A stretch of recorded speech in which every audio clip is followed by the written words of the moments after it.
Hello नमस्कार। आप देख रहे हैं आपके विचार और मेरा नाम है अंकित चौबे और आज हम बात करने वाले हैं how to write on any topic. मतलब किसी भी टॉपिक पर किस तरह से आप लिख सकते हैं ये मैं आपको बताऊंगा सिंपल तरीके से।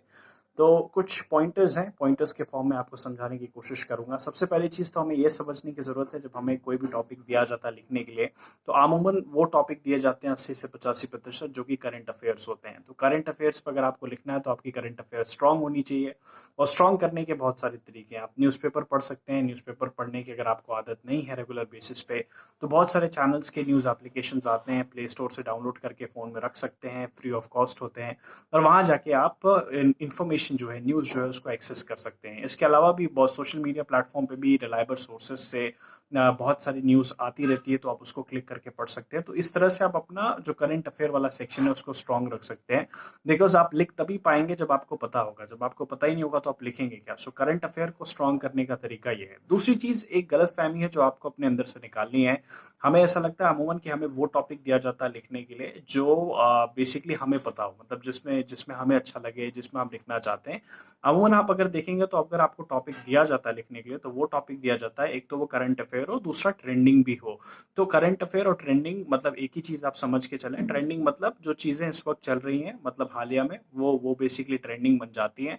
और करंट अफेयर स्ट्रॉन्ग करने का तरीका मैं आपको बता चुका हूँ। एक बार आपको टॉपिक की मालूमात होगी और आप लिखना बेसिकली शुरू करेंगे तो बहुत ज़रूरी है अपने माइंड में या तो पॉइंटर्स बना लें या फिर जिस जिस पेज पे लिख रहे हैं साइड में वहाँ पे छोटा छोटा डॉटेड अप पॉइंटर्स बना लें और उसी पॉइंटर को आपको एक्सपेंड करना है पैराग्राफ के फॉर्म में जब आप एक्चुअल राइटिंग शुरू करेंगे। और पॉइंटर आपके पास होगा तो चीज़ें आसान हो जाएंगी और आप उनको पैराग्राफ्स में एक्सपेंड करना शुरू कर देंगे। पैराग्राफ आपको ऐसा नहीं 10-10 लाइन का पैराग्राफ बनाना है, आपको 3 लाइन 4 लाइन का पैराग्राफ रखना है।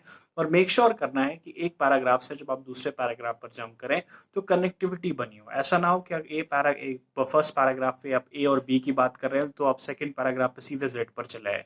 कनेक्टिविटी होनी चाहिए कि ए बी के बाद डी आ रहा है, सी आ रहा है, फिर उसके बाद एफ आ रहा है, ई आ रहा है। मैं थोड़ा सा रिवर्स करके आपको बता रहा हूँ। तो कनेक्टिविटी होना बहुत ज़रूरी है। कनेक्टिविटी अगर आप नहीं बना पाते हैं तो जो आपको पढ़ेगा, जो आपके कंटेंट को पढ़ेंगे वो इंगेज नहीं हो पाएंगे आपके मैटर से। इसके बाद एक और चीज़ बहुत ज़रूरी है, वो है टाइटल का थोड़ा ख्याल रखें। टाइटल आपको थोड़ा सा, मैं नहीं कहता मसाला बनाना है, कैची बनाना है, लेकिन आपके टाइटल ऐसे होना चाहिए जो सवाल छोड़ कर जाए। जैसे कि is Indian cricket team is the best team in the world.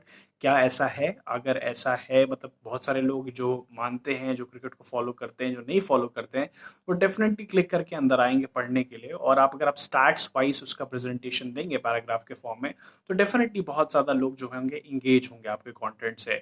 तो आपने पैराग्राफ के फॉर्म में चीज़ें लिखनी शुरू कर दी, इंगेजिंग आपने करना शुरू कर दिया हर पैराग्राफ को। उसके बाद बहुत ज़रूरी है यह समझना हमें कि जब हम सबमिट कर रहे हो, अपना आर्टिकल हो या फिर कोई भी मैटर हम सबमिट कर रहे हैं, तो हमें एक बार रिविजिट करना चाहिए जो हमने लिखा है। जब आप रिविजिट करते हो तो आपको बहुत सारी गलतियों का पता चलता है।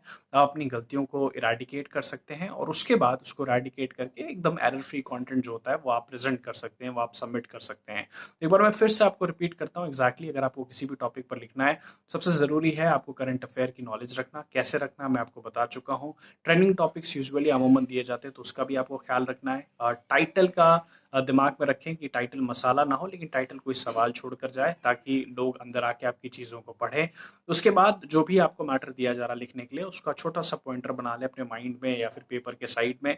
उसी पॉइंटर को आपको पैराग्राफ के फॉर्म में एक्सपेंड करना है। कनेक्शन रखना बहुत ज़रूरी है, पैराग्राफ को शॉर्ट रखना बहुत ज़रूरी है और सबमिट करने से पहले एक बार फिर से उसको पढ़ना बहुत ज़रूरी है जिससे आपको एरर का पता चल जाए। उस एरर को आप रेक्टिफाई करके फिर सबमिट करें, उससे पहले सबमिट ना करें। तो सिंपल तरीका था जो मैंने आपके सामने रखने की कोशिश की। उम्मीद करता हूँ वीडियो आपको पसंद आई होगी। वीडियो अच्छी लगी तो चैनल को सब्सक्राइब करना ना भूलें आपके विचार को, और हमारी वीडियो को लाइक करें, कमेंट करें, शेयर करें, बेल आइकन घंटी जरूर दबाएगा। अपने घरों में रहिएगा, अपना ख्याल रखिएगा और सुरक्षित रहेगा। फिर मिलेंगे आपसे अगली वीडियो में।